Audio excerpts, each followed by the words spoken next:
नगर विकास विभाग द्वारा 50,000 करोड़ का भूमि घोटाला, यूडी द्वारा 4078 एकड़ वन भूमि अवैध रूप से बिवालकरों के नाम पर हस्तांतरित, राजस्व। नगर विकास और सिडको अधिकारियों की मिलीभगत से सरकार को हजारों करोड़ का नुकसान।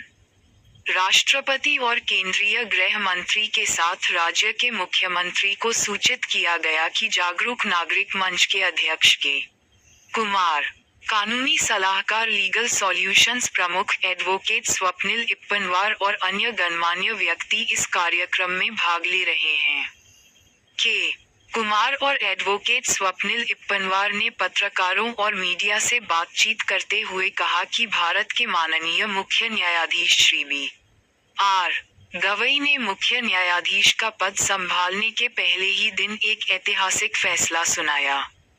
इस फैसले के साथ लगभग 30 साल पहले बिल्डर अधिकारी की मिलीभगत से अवैध रूप से अधिग्रहित वन भूमि वापस कर दी गई।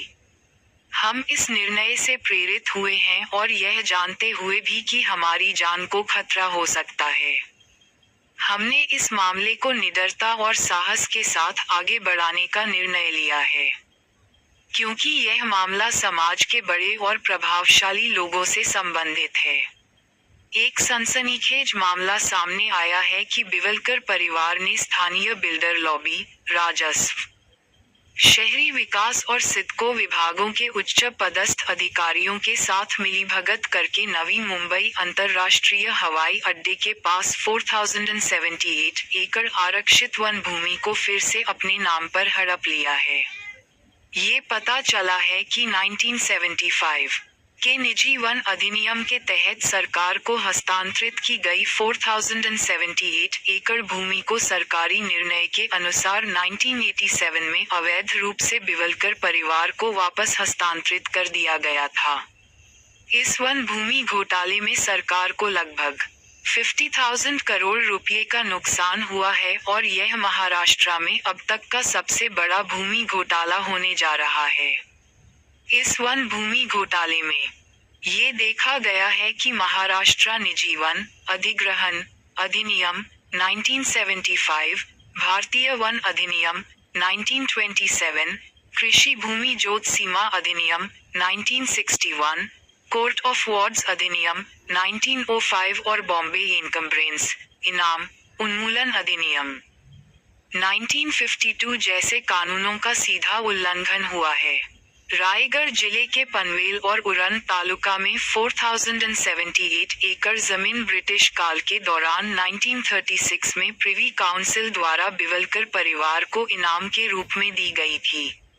उसके बाद यह मामला लगभग 4078 एकड़ की बड़ी मात्रा में वन और सरकारी भूमि पर अवैध अतिक्रमण से संबंधित है। यह जमीन नवी मुंबई अंतर्राष्ट्रीय हवाई अड्डे से सटी है और इसकी कीमत 50,000 करोड़ रुपए से अधिक है। ये घोटाला सरकारी अधिकारियों, सिडको, स्थानीय राजनेताओं और शहरी विकास विभाग के आशीर्वाद से किया गया है। हम माननीय मुख्यमंत्री और माननीय वन मंत्री से निम्नलिखित कार्य करने की अपील करते हैं। इस भूखंड के आवंटन की प्रक्रिया को किसी भी स्तर पर तुरंत रोका जाना चाहिए। बिवलकर परिवार के खिलाफ कार्रवाई करके अब तक प्राप्त मुआवजे की वसूली की जानी चाहिए।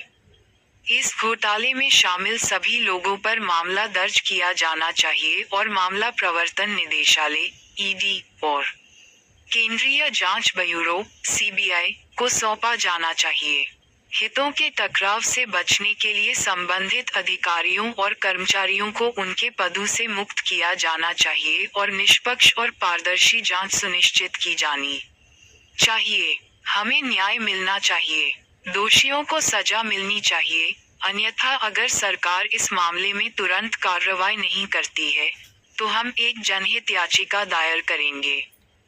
ऐसा मंच के कानूनी सलाहकार और लीगल सॉल्यूशंस के प्रमुख एडवोकेट स्वप्निल इप्पनवार ने पत्रकारों और मीडिया से बातचीत करते हुए कहा। महाराष्ट्र का सबसे बड़ा जो लैंड स्कैम है लगभग 50,000 करोड़ का, फॉरेस्ट के लैंड को ग्रैब किया गया और एक इंडिविजुअल्स जो ना मालिक है ना पीएपी है, वो एक समझ लीजिए कि बहुत बड़ा स्कैमिस्ट है और friend of enemy. East India के कंपनी के सहयोग करने वालों को ये रिवार्ड के रूप में आज की गवर्नमेंट, आजाद भारत की गवर्नमेंट ने उनको ये इनाम दिया, उनको ये प्लॉट फॉरेस्ट से निकाल करके उनको सिडको में प्लॉट कन्वर्ट करके 12.5% में ये रिवार्ड दिया। हम लोगों का ये विरोध है कि ये ऐसा हो नहीं सकता, क्योंकि सीलिंग एक्ट से जमीन निकल नहीं सकता, पीएपी एब्सेंटी लैंडलॉर्ड को किसी तरह का बेनिफिट सिडको का मिल नहीं सकता, और रिजर्व फॉरेस्ट को कन्वर्ट नहीं किया जा सकता किसी एग्रीकल्चर लैंड में और उसके बदले उनको बेनिफिट नहीं दिया जा सकता।